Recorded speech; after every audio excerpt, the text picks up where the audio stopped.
उसकी आत्मा के एक हिस्से को अलग कर दिया गया था। वंदे मातरम को तोड़ दिया गया था, उसके टुकड़े किए गए थे। कांग्रेस ने मजहबी आधार पर वंदे मातरम के एक हिस्से को ही हटा दिया।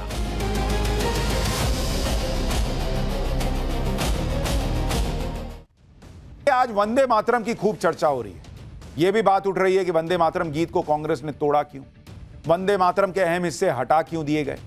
लेकिन वंदे मातरम की इस चर्चा के बीच आज आपको कांग्रेस के ही राज में हिंदुओं के खिलाफ हुए उस बड़े कांड के बारे में भी जानना चाहिए, जिसके बारे में कोई चर्चा नहीं करता। लोग अक्सर याद करते हैं कि भाई राम भक्तों पे गोली चली थी, लेकिन बॉस 7 नवंबर 1966 यानी आज के दिन 59 साल पहले साधु संतों का सीना छलनी हुआ था इसी दिल्ली में, राजधानी में। और तब देश में इंदिरा गांधी की सरकार थी। इस सबसे भयावह कांड का चैप्टर आज खोलने जा रहा हूं। यह बताऊंगा कि राजधानी दिल्ली में संसद के पास साधु संतों पर गोली चली क्यों थी, लेकिन जो पहले हुआ था उसकी एक झलक देखिए।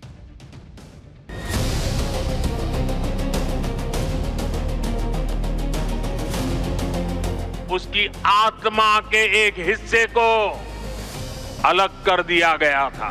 वंदे मातरम को तोड़ दिया गया था, उसके टुकड़े किए गए थे।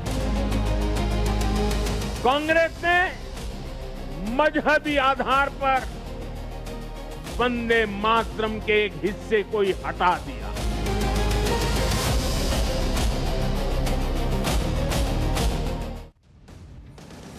भारत के इतिहास में बहुत सारे ऐसे काम हुए हैं जिनकी चर्चा बहुत कम होती है या होती ही नहीं। हिंदुओं के खिलाफ ऐसे ऐसे कांड हो चुके हैं जिसके बारे में सुनकर आप हैरान हो जाएंगे। और ऐसा ही एक कांड आज से 59 साल पहले 7 नवंबर 1966 को इंदिरा गांधी के राज में हुआ था, जिसने पूरे देश को हिलाकर रख दिया था। लेकिन तब सोशल मीडिया का वैसा दौर नहीं था और की खबरें जो हैं वो पूरी तरह से फैलती, और फिर बाद में तो कालीन के नीचे चला गया मामला। 1966 में देश में इंदिरा गांधी देश की प्रधानमंत्री थी। इंदिरा गांधी को प्रधानमंत्री बने हुए ज्यादा समय नहीं हुआ था और उसी समय देश में गोरक्षा के लिए एक बड़ा आंदोलन चल रहा था। साल 1966 में देश के अलग अलग हिस्सों में गो हत्या रोकने के लिए कानून बनाने की मांग हो रही थी। करपात्री जी महाराज जैसे बड़े संत लगातार गोहत्या पर प्रतिबंध की मांग कर रहे थे। करपात्री जी महाराज तो कई सालों से गोहत्या पर प्रतिबंध की मांग कर रहे थे। 7 नवंबर 1966 को गोरक्षा अभियान के तहत हजारों साधु संतों के साथ करीब 1.25 लाख लोग दिल्ली पहुंचे थे। साधु संतों ने दिल्ली में संसद भवन को घेर लिया था। अपने साथ गाय और बछड़े लेकर पहुंचे थे, कहा गया। साधु संतों को रोकने के लिए पुलिस ने फायरिंग कर दी और कहा जाता है कि फायरिंग में कई लोग मारे गए थे। 1966 में इस गोलीकांड की चर्चा पूरे देश में हुई। इंदिरा गांधी सरकार पर आरोप लगा कि उसने हिंदुओं पर गोलियां चलवा दी, साधु संतों पर गोलियां चलवा दी। साधु संतों का तो यह तक कहना है कि फायरिंग में सैकड़ों लोगों की मौत हुई थी। आप सोचिए, सैकड़ों हजारों साधु संत, आम पब्लिक गोरक्षा के लिए संसद के बाहर जमा हुई थी। वहीं पर अटल बिहारी वाजपेयी, महावीर त्यागी और रामेश्वरानंद जैसे बड़े लोग संबोधन कर रहे थे। और वहां किसी ने कल्पना नहीं की होगी कि पुलिस फायरिंग कर देगी। इतनी बड़ी घटना हो जाती है और आज बहुत लोगों को इसके बारे में पता भी नहीं होगा, बल्कि इस घटना को देश के खिलाफ साजिश बताया जाता है। लेफ्ट लॉबी इस घटना की तुलना लश्कर तैयबा और जैश ए मोहम्मद से करती है। 1966 के गोरक्षा अभियान को 2001 में संसद पर हुए हमले की तरह बता देती है लेफ्ट लॉबी।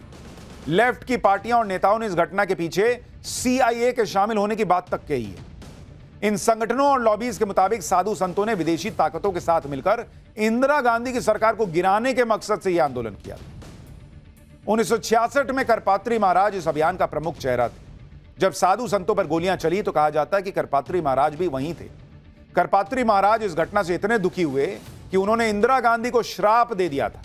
कहा जाता है कि पुलिस की गोलीबारी में जब कई साधु संतों की मौत हो गई तो करपात्री महाराज खुद साधुओं के शवों को उठाते हुए इंदिरा गांधी को श्राप दे रहे थे। करपात्री महाराज ने कहा था कि हमें इस बात का दुख नहीं है कि तुमने निर्दोष साधुओं की हत्या करवाई, बल्कि तुमने गौहत्या करने वालों को छूट देकर पाप किया है और यह पाप माफी के लायक नहीं है। गोपाष्टमी के ही दिन तुम्हारे वंश का नाश होगा।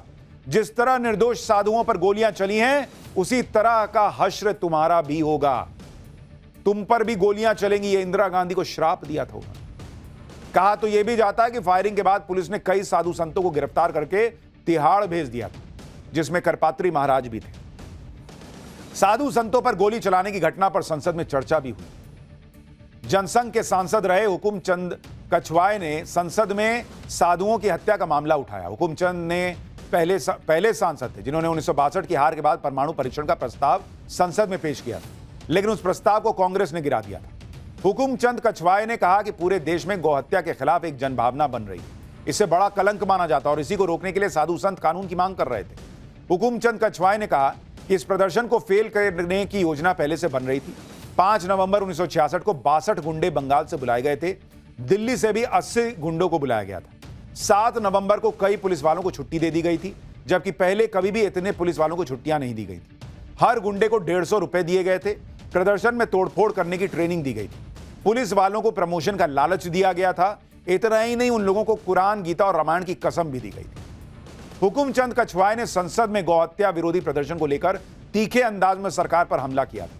हुकुमचंद कछवाए ने बताया था कि गोरक्षा प्रदर्शन में साधु संतों पर 379 राउंड गोली चलाई गई थी। साधु संतों और आम लोगों पर 754 आंसू गैस के गोले दागे गए थे। सरकार जानबूझकर फायरिंग में मारे गए लोगों के आंकड़े छुपा रही है।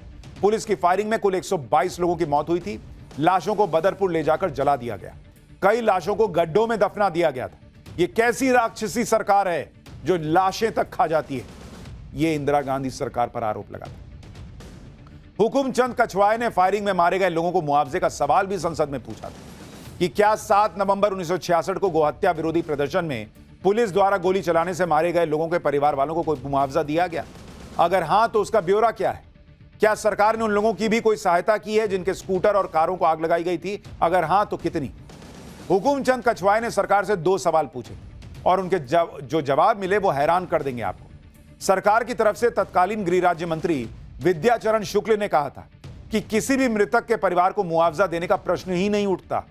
जिन सरकारी कर्मचारियों की गाड़ियों को नुकसान पहुंचा था उनको सरकार की तरफ से 1,83,615 रुपए मंजूर किए गए।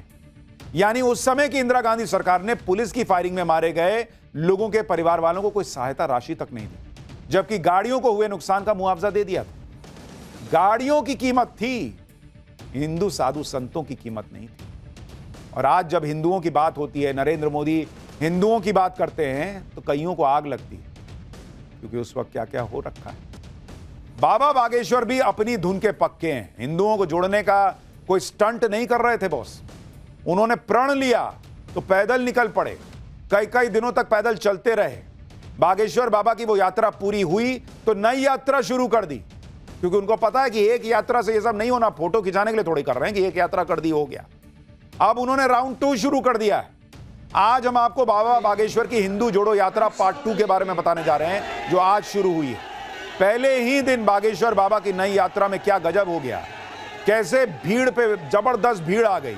हिंदू जोड़ने निकले बागेश्वर बाबा के साथ कौन कौन आया, लाखों लोग कैसे जुड़ते चले गए। हिंदुओं को जोड़ने का कितना बड़ा चैलेंज उन्होंने उठा रखा है। हाथ में गदा लेकर बाबा बागेश्वर 10 दिनों की कितनी मुश्किल यात्रा पैदल करने निकले हैं, किस भाव से निकले हैं, क्या संकल्प लिया है, कितना हिंदुओं को जोड़ पाएंगे।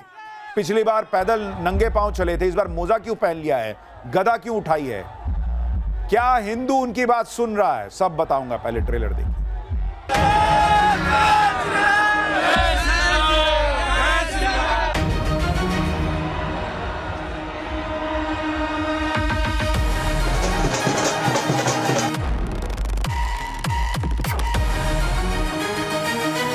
राष्ट्रवाद को शून्य करके राष्ट्रवाद को बढ़ावा देने की है। धर्म विरोधी और देश को बिगाड़ने वालों की ठटरी भरेगी। देश में रहने वाला प्रत्येक व्यक्ति सनातनी है, जो सनातनी नहीं है वो तनातनी है। जब तक बेधर्मी भारत से भाग नहीं जाएंगे तब तक हम बागेश्वर बालाजी सरकार के साथ में हैं। हम कोई पंजाबी नहीं है, ब्राह्मण नहीं है, हम केवल सनातनी है, सच्चे सनातनी है। यात्रा से सनातन को बल मिलेगा, हिंदू राष्ट्र के निर्माण में सहयोग मिलेगा। छुआछूत की करो विदाई, हम सब हिंदू। छुआछूत की करो विदाई, हम सब हिंदू।